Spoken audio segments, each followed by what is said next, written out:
Bismillahirrahmanirrahim. Assalamualaikum warahmatullahi wabarakatuh. Selamat pagi, salam sejahtera bagi kita semua. Yang saya hormati para Menteri Kabinet Indonesia Maju, yang saya hormati Gubernur Bank Indonesia beserta anggota Dewan Gubernur BI, yang saya hormati Ketua Dewan Komisioner OJK dan LPS beserta seluruh jajaran, yang mulia para duta besar negara-negara sahabat, yang saya hormati pimpinan MPR yang juga hadir pada pagi hari ini, para pelaku industri ekonomi dan keuangan, hadirin dan undangan yang berbahagia.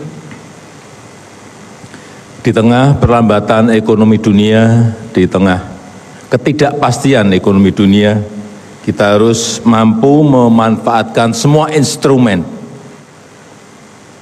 memanfaatkan semua peluang untuk bisa terus tumbuh. Saya sudah berulang kali menyampaikan soal potensi peluang digital Indonesia ke depan.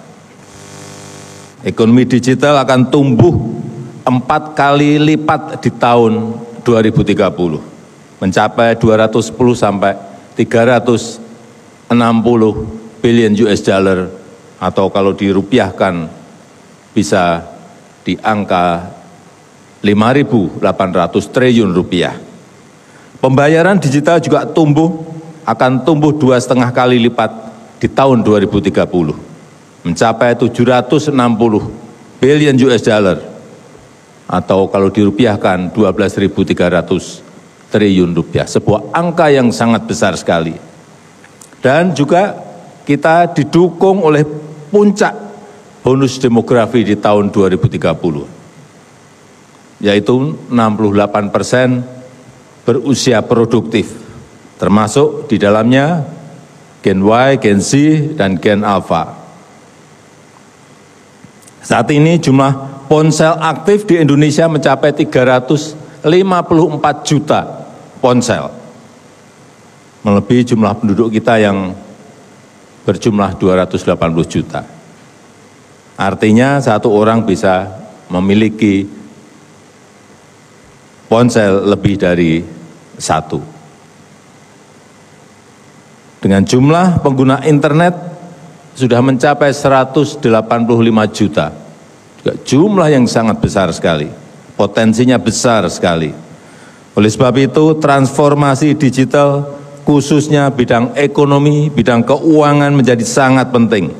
Apalagi dengan pesatnya teknologi saat ini. Banyak sektor sudah mulai beralih ke AI, mulai dari administrasi, jasa, entertainment, bahkan kalau kita lihat Elon Musk sudah membuat AI catwalk. Modelnya menggunakan wajah-wajah para tokoh dunia. Mulai dari Elon Musk sendiri, Presiden Donald Trump, Presiden Kim Jong-un, Ketua Dewan Amerika Nancy Pelosi, Tim Cook, Perdana Menteri Justin Trudeau, Hillary Clinton, Mark Zuckerberg, dan Presiden Barack Obama.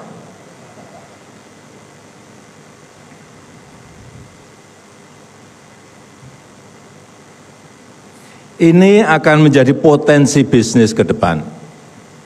Busana, produk ditransformasi ke bentuk-bentuk digital, dipasarkan secara digital, lewat AI catwalk, lewat etalase digital.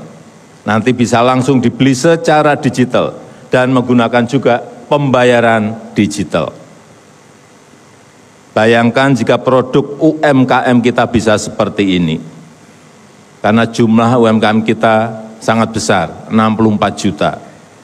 Tentu digital UMKM ini akan mendongkrak pertumbuhan ekonomi digital dan pembayaran digital kita. Sehingga saya titip, transformasi digital itu harus inklusif, harus berkeadilan.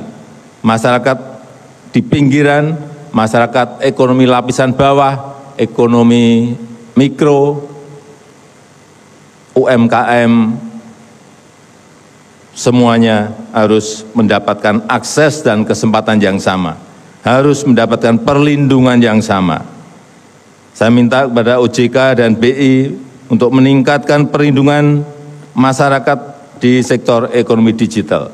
Literasi keuangan kita masih rendah, seingat saya kurang lebih 50%. Masyarakat masih rentan mengalami risiko penipuan dan kejahatan digital.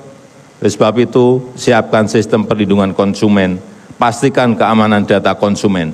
Jangan sampai rakyat kecil malah menjadi pihak yang dirugikan.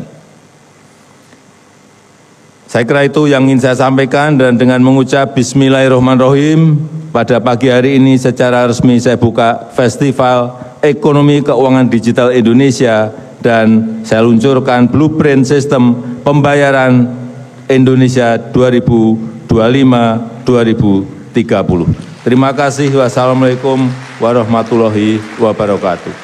Mohon berkenan mendampingi Gubernur Bank Indonesia, Menteri Koordinator Bidang Perekonomian, Menteri Keuangan, Menteri Koperasi dan UKM, Menteri Pariwisata dan Ekonomi Kreatif, Sekretaris Kabinet, Ketua DKOJK, dan Kepala DKLPS.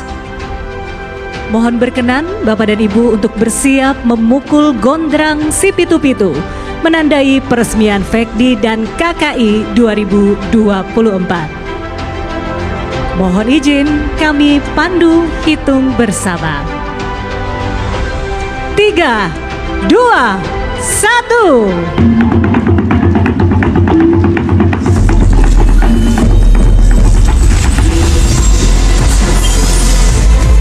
Dengan demikian, Festival Ekonomi Keuangan Digital dan Karya Kreatif Indonesia 2024 resmi dibuka.